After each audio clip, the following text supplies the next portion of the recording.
Olá pessoal, eu sou o Thiago Ramos, sou enfermeiro de profissão, especialista em residência da saúde da família, atenção básica, enfermagem psiquiátrica e terapia familiar sistêmica. E a partir de hoje a gente vai ter aqui um videozinho por semana. A ideia é que seja um vídeo rápido, espero que seja, apesar da minha prolixidade.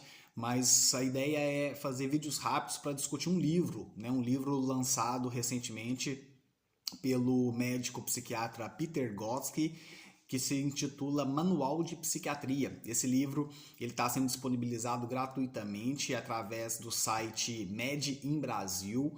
É um site para quem gosta de psiquiatria, sociologia e filosofia, né, discutindo de uma forma crítica. Tá aí, né, no site, podem buscar. Então, o Med in Brasil ele tem lançado quinzenalmente um capítulo desse livro do Peter Gosky. E a nossa ideia aqui é ir discutindo capítulo a capítulo. Então, a cada semana, né, ou a cada quinzena, a gente vai lançar um pequeno vídeo aqui falando um pouquinho.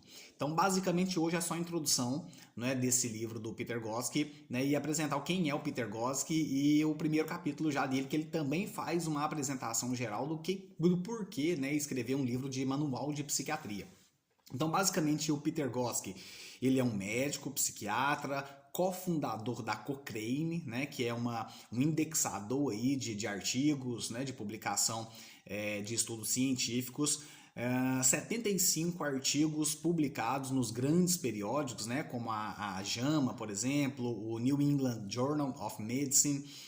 Os trabalhos dele já foram citados por mais de 150 mil vezes, né? Então é um cara de peso, é um psiquiatra que tem um nome já aí na sua trajetória de publicação. Né? Ele faz pesquisas em psiquiatria desde 2007, né? Então aí 13, 16 anos já falando sobre esse tema, já recebeu mais de 12 prêmios ou honrarias acadêmicas, né, com trabalho na psiquiatria, 9 livros e 30 artigos publicados em revistas médicas com revisão de pares e outros 128 artigos já publicados. Então penso que ele tem algo para dizer, né? Penso que ele tem aí uma certa autoridade no assunto para poder falar sobre psiquiatria de uma forma geral. E aí no primeiro capítulo, então, se intitula Por que um manual crítico de psiquiatria?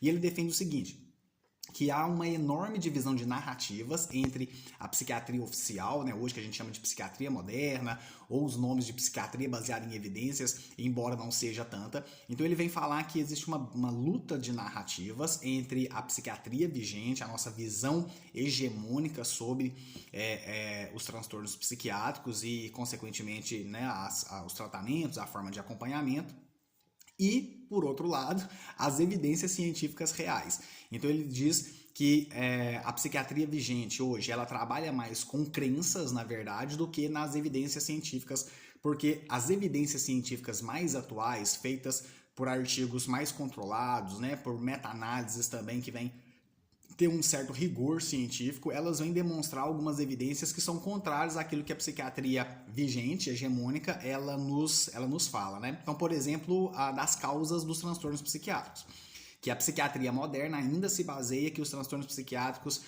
conseguem ser vistos em exames de imagem cerebral, né? E aí ele vem trazer essa narrativa como tendo uma premissa falsa, porque até hoje a gente não tem evidências biológicas, né, comprovadas que demonstrem qualquer alteração neuroquímica ou estrutural do cérebro que ocasione um transtorno mental. Então ele vem defender que esses manuais de psiquiatria atuais, todos eles defendem essa narrativa que é baseada numa crença e que na verdade não tem evidência científica. Então ele fala aqui, né, que um aluno, né, de medicina, ou depois vai fazer uma especialização em psiquiatria, vai fazer uma residência em psiquiatria, ele vai estudar nesses manuais como os DSMs, né, como o CID, e os manuais também para orientar a prática psiquiátrica, que são baseadas nessas crenças e por sua vez não são baseadas em evidências científicas, e logo eles irão então aprender de uma forma equivocada, né? Esse é o primeiro ponto que ele coloca. Ele vem dizer que em todos esses anos de estudo dele, né, 16 anos aí estudo em psiquiatria, ele chegou algumas conclusões. Ele que aqui cita só apenas algumas. Que a psiquiatria, de certa forma, ela ainda faz um pouco mais mal do que bem para as pessoas, de uma forma geral, né?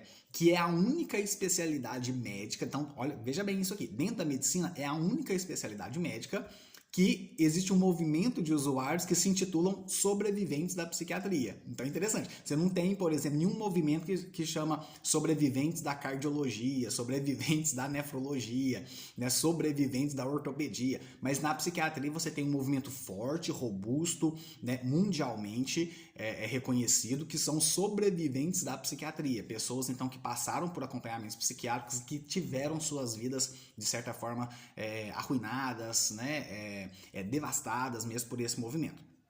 Ele fez uma pesquisa ampla nos principais manuais aqui de psiquiatria e em todos eles, ele encontrou informações que vão contra as evidências científicas e que muitos contradizem as evidências mais confiáveis. Então, ele vem trazer isso ao longo do livro, né?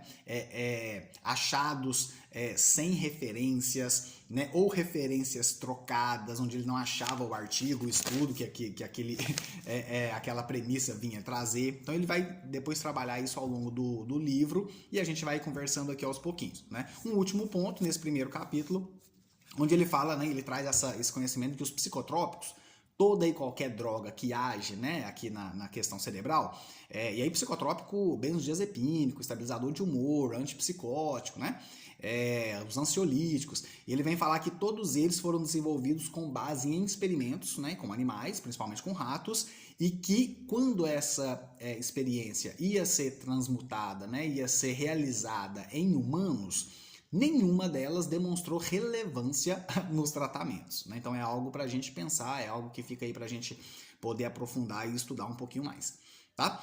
É isso, o primeiro capítulo. No segundo capítulo, um videozinho para semana que vem, né?